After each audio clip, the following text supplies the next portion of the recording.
Welcome to our episode of Reach Minds, Thoughts for Your Life's Journey podcast.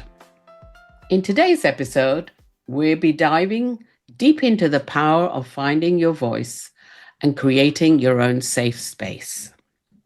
We'll be exploring how resilience, self-belief, and those unexpected moments of serendipity can truly transform our lives and empower us to make a courageous choices. Now imagine a life marked by significant challenges, yet defined by unwavering strength. A life where a chance encounter on a plane would spark a profound transformation. That's exactly what happened to our guest today. I'm joined by Sangita Marda Agarwal, a woman whose story is a testament to the human spirit. 8 years ago, on a flight back from Heathrow, Sangita picked up the Sheryl Sandberg's Lean In book. Little did she know that book would ignite a passion that has shaped her life ever since. Before we delve into the incredible work with Lean In, we want to understand Sangita's remarkable journey that has brought her so far today. Sangita is a sunrise lover and a storyteller. The story begins 57 years ago when she was adopted by a remarkable couple. Adopting a female in those days was pretty phenomenal. She enjoyed a privileged upbringing, lots of love, and a solid education. However, her life took a devastating turn when her parents passed just when she was 21 years old. And soon she found herself in a marriage marked by domestic violence and abuse for 8 long years. Trapped by financial dependence, which crushed her self-confidence and self-esteem. She's had an impressive 29 years career in sales, marketing, and communication across 3 major companies. In complement to this, for the last 8 years, Sangita has been involved in the Lean In the Mumbai network, which has had a great impact for herself and for those around her.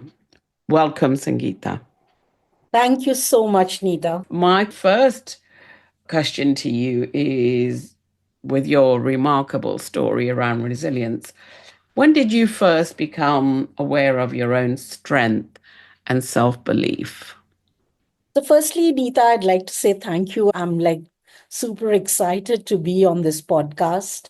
I had gone through a couple of your podcasts and I found them so inspiring. And I'm absolutely humbled that you thought that I could come and speak to the listeners.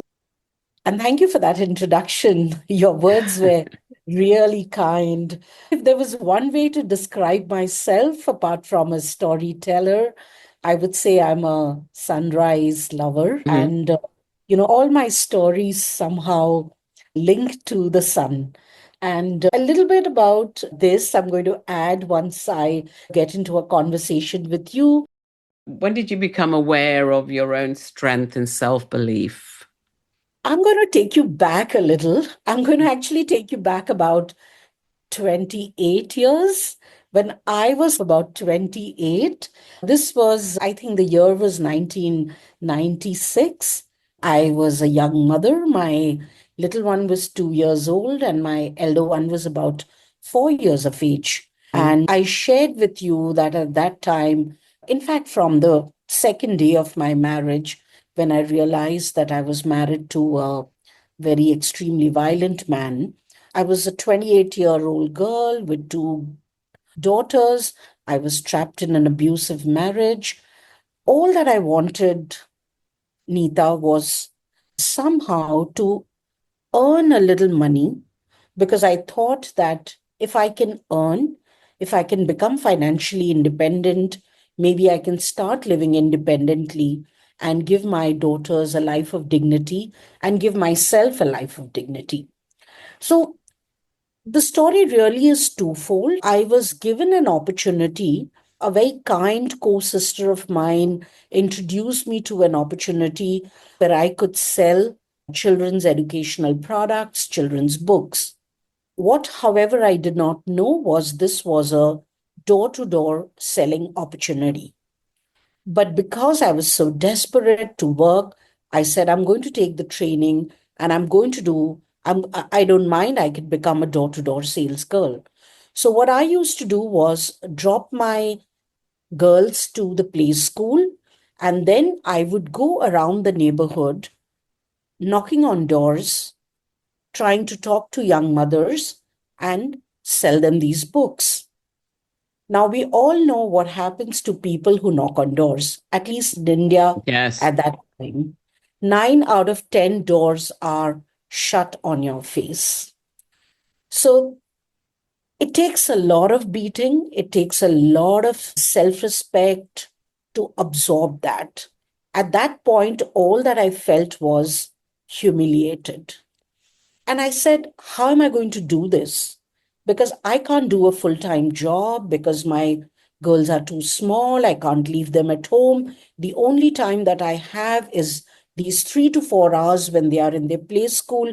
That's the only time I can work. So I have to take up this part time opportunity. And that's when I read a book. This was on sales, and it said that when a customer tells you no, when a prospect or a client tells you no, they are not telling you a no, they are telling no either to the product or they are telling no because they can't afford it. So it could be a price issue or a value issue. Nita, this perception changed my mind. I learned to take myself away from the no and not take it as a matter of self respect and just go and knock on the second door.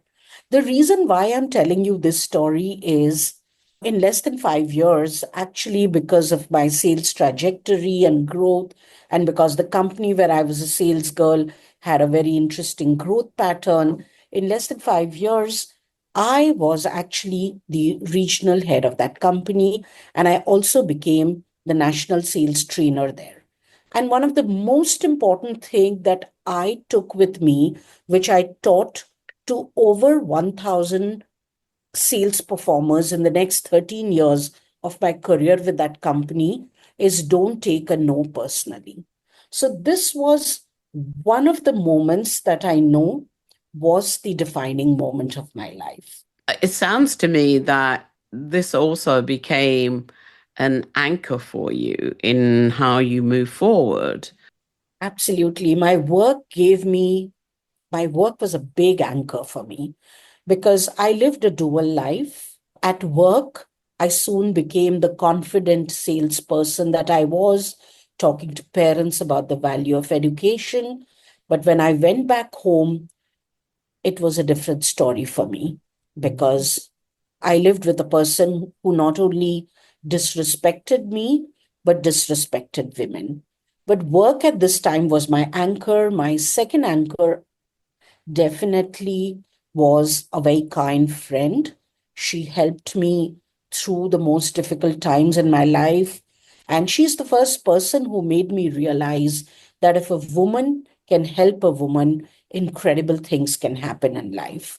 So I would definitely put these two things as the biggest anchor of my life during that period.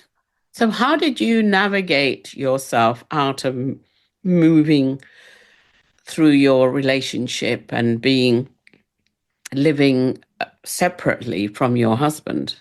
As I started scaling up the ladder at my workplace, obviously a little bit of money started trickling in, and money can give you a lot of confidence. I knew that financial independence is the only way to empower a person to take her own decisions. And one day I decided that I'm going to walk out. I did not walk out, Nita. I actually ran away because I was living with a very dangerous man. So one day when he went to work, I just picked up my children's clothes, there's books, and a few essentials. I packed them literally in two suitcases. I called a cab and I walked out of that home. I went to their school because that was the time the school was getting over. I picked them up and I went to this friend's place that I'm talking about, who helped me during my difficult times. So that's how my journey actually started. It sounds difficult to believe, but after I walked out, my ex-husband never bothered to get in touch with his children, or he never bothered to get in touch with me. I met him only later in the court when I was signing my paper. Apart Hmm. from that, we just had a few conversations over telephone. And at the time you were living in Kolkata, but had you moved to Mumbai by then, or were you still in Kolkata? I was in Kolkata. I lived in Right. Kolkata till my 40s, and I moved to Mumbai only in my 40s. That's when I pivoted my life again. And that's another story because when there was so much that had happened to my life, losing my parents in my early 20s, being in an abusive, violent marriage for 8 years, can play havoc with a woman's body and mind. But of course, the good fortune was that when I was a single mom, I met somebody amazing. We were friends for a few years, and then we decided to get married. Getting married to him gave me a lot of peace, solace, and gave my children a secure home because they were very close. They still are very close to him, but it played havoc with my mind and body. Around 2010, I got an opportunity to work in Mumbai. That's when I moved to Mumbai, and that's when the second phase of my life started. Tell us about that phase and the moment also at the Heathrow airport where you found or you happened to pick up Sheryl Sandberg's book, Lean In. Sure, that's a fascinating phase in my life, Neeta. The reason because 40s are not a forgiving phase for a woman who's gone through so much.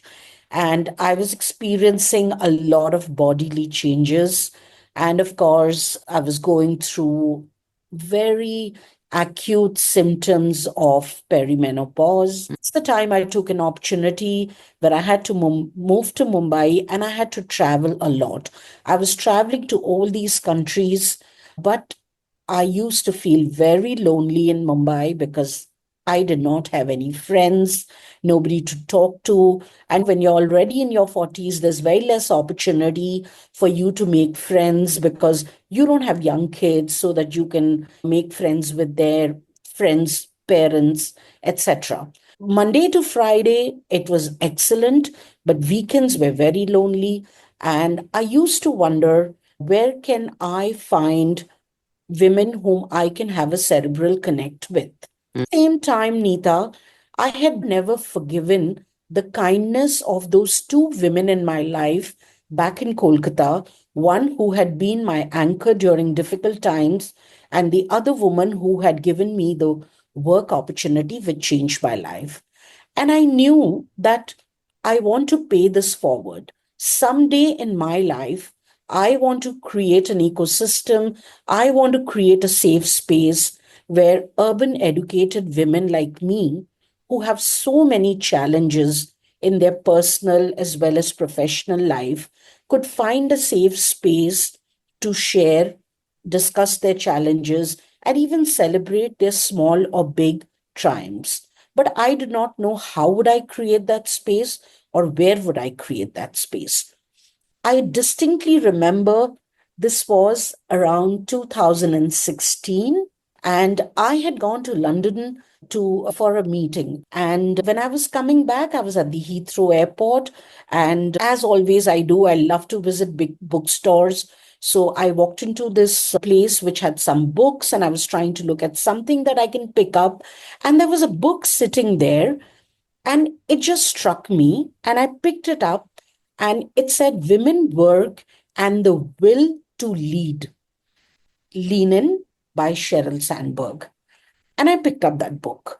And all throughout the flight, I was just reading that book, Neeta. I had a highlighter in my bag. I was furiously highlighting lines, and I felt that the book was talking to me. I so distinctly remember there was a particular line which said that I don't know how you do it all. The answer is I don't. That's something that struck me. The second sentence that struck me was that we need to start valuing ourselves and not just our work. And I thought women don't self value themselves at all. Whenever we succeed or whenever we do something good, we attribute it to external factors. We say that, oh, this person helped me. Oh, I just got lucky. They never accept a compliment. They never value themselves. And there were so many other things like this, Neeta. When I came back to Mumbai, the first thing that I did was I went online and I tried to look for lean circles, what Cheryl speaks about in her book, that you can create small circles for women where they can come, meet, and empower each others. And that's when I decided that, okay, let's create Lean in Mumbai. So when I went online, I saw that there's already a page called Lean in Mumbai. And there were two, three women who were part of this circle, and they were meeting on a Saturday afternoon. I went to this meeting, I signed up, I went to this meeting, and they said, we are also meeting for the second time. We've also read the book. We want to create a circle, but we don't know how to go about it. And I just raised my hand and I said, if you all are okay, I'd love to do it. And that's how my journey for Lean started. It's been 8 years now. It's a space where today, more than 2,000 women professionals living in Mumbai and Navi Mumbai are connected. A lot of them are from senior leadership space. A lot of them are mid age in their career, and a lot of them are early age starters. But it's a beautiful, safe ecosystem where there's so much peer to peer mentorship, there's camaraderie, there's support. And I don't know how, but Neeta, this is the space that I wanted to create to pay it forward to those two women. And that's what I did.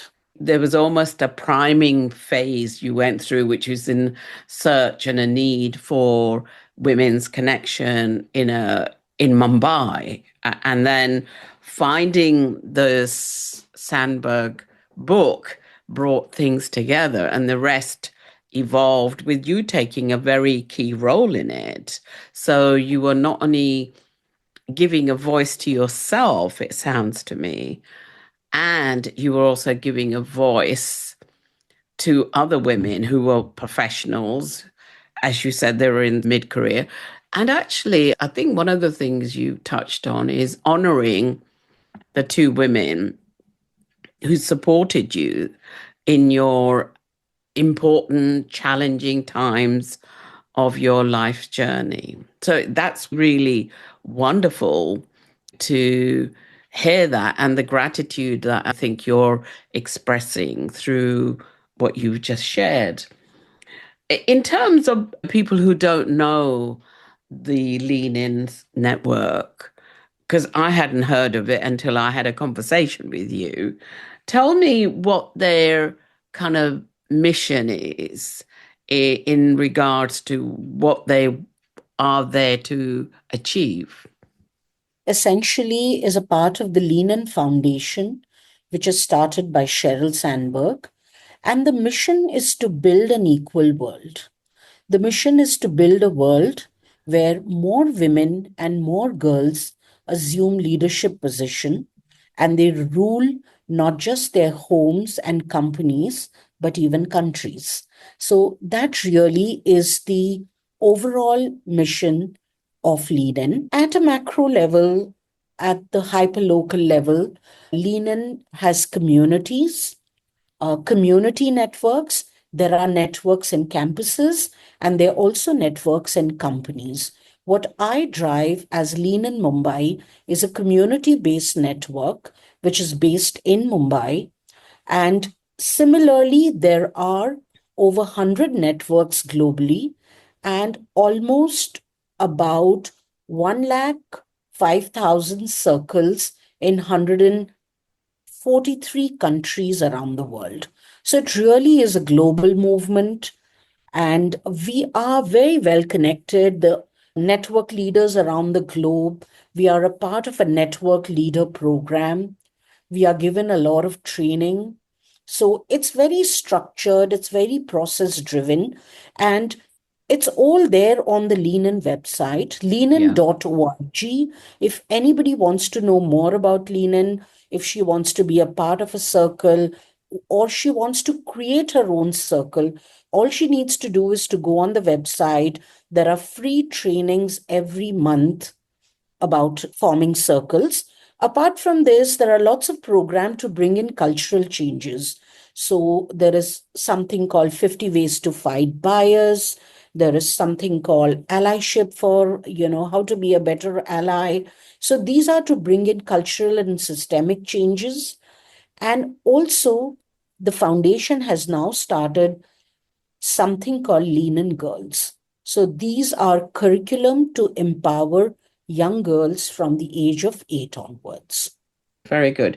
So, a question for me, and I know that the book obviously originates from the US. I'm really curious how the concepts of leaning from there, how are they culturated within the Indian context? That's a very interesting question. There are two sides to it. The first being in India now, especially in the urban cities, the one and the two-tier cities, Mm, they've become very global now. So a mm. lot of challenges that the urban educated women face in these cities is similar to the challenges that women anywhere in the world face. Such Of course, as? uh, I'd love to know before we go into the second one. absolutely. So I would say, firstly, all women face imposter syndrome. They just don't realize their worth. They don't want to give credit to their worth. They always think that, oh, I achieved this because I got lucky or because somebody helped me. And it's only in the third phase that they attribute it to their own hard work. So, how to fight this imposter syndrome is something that one of the modules of Lean In talks to you very well. For instance, how do you assert yourself if you're the only woman in the room? And that happens in India all the time. For performing women, for every 20 men in the room, she's perhaps the only woman. So, how do you speak up confidently? So, that's another thing that Lenin talks a lot about. Lenin also talks about things like pay disparity. And I can't even tell you how true it is for India, because for the same work that a woman does, that a man does, the man is paid better. And not just paid better, but far better. So there is a module in Lean which talks to the women about how do you speak about this? How do you speak up about this? Because the first thing is to understand that there is a pay disparity. A lot of women don't even understand that. They've just accepted it that a man is going to be paid more than her. So there are many such similar things at the work scenario. In the cultural or the non work scenario, one thing that is really prominently coming up in India is women are empowering themselves through education and by working, and financial freedom is giving them the choice to make a choice about their life. Otherwise, earlier, India was predominantly patriarchal in setup. And women were expected to live their life out of a set box line. For instance, from 0 to 20, you study, between 20 to 25, you get married, between 25 to 30, you have children. And then once you've become a mother, if your husband or your in-laws let you work, then you decide what you're going to do with your life after 30. This was the set pattern. But because women are now educated, they are making informed choices. In fact, there's a very interesting thing that Sheryl Sandberg writes in her book, and she says the most important career choice you will make is who you marry. And that's so true. Because if you don't have a good partner, everything can crash in life. But financial empowerment gives women the choice to make a choice for her life partner. So these are some of the things, which are coming to light.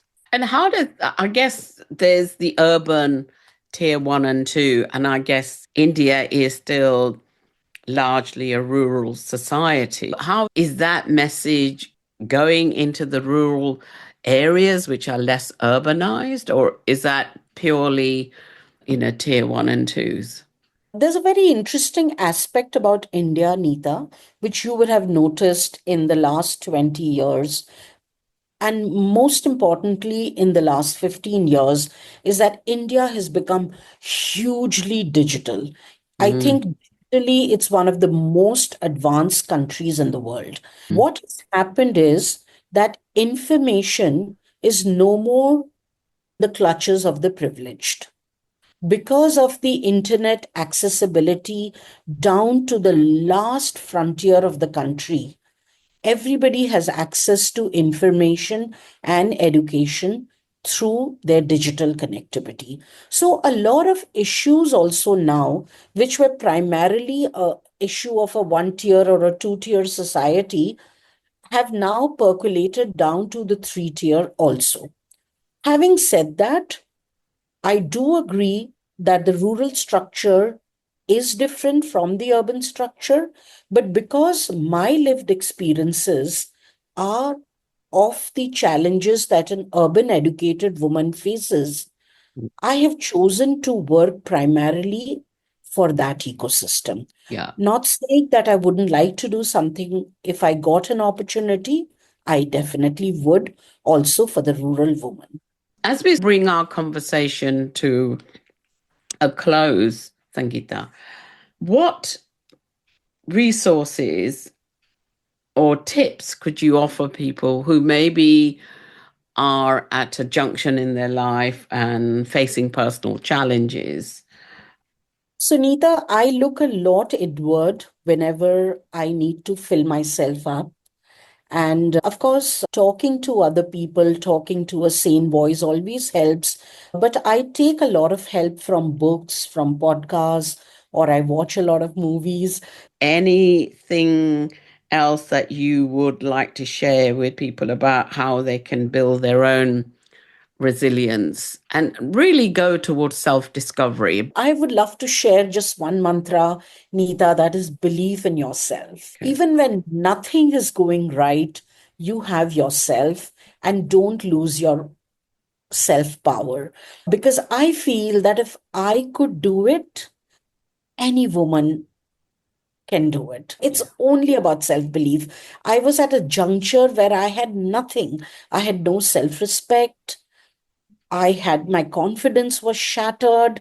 I had no money. I had no parents. I had no home. I was a single mother. I had two girls to look after. And while somebody may have thought that this is the end to life, I thought maybe this could be the beginning. So I think self belief is most important for you to take you anywhere that you wanted to go in Yeah. life. Gita, this has been a lovely, warm hearted journey, hearing your discovery and your impact that you're having and have had on people around you, empowering women, getting them to finding your voice, and the enormous gratitude that you give to those who helped you along your journey. So thank you so much for sharing your story. Thank you so much, Neeta. Thank you for inviting me to your podcast.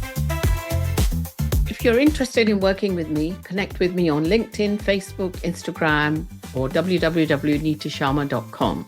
And if you enjoyed the podcast, why not consider subscribing on Apple Podcasts, Spotify, or wherever you have access to your podcast, and leave a review.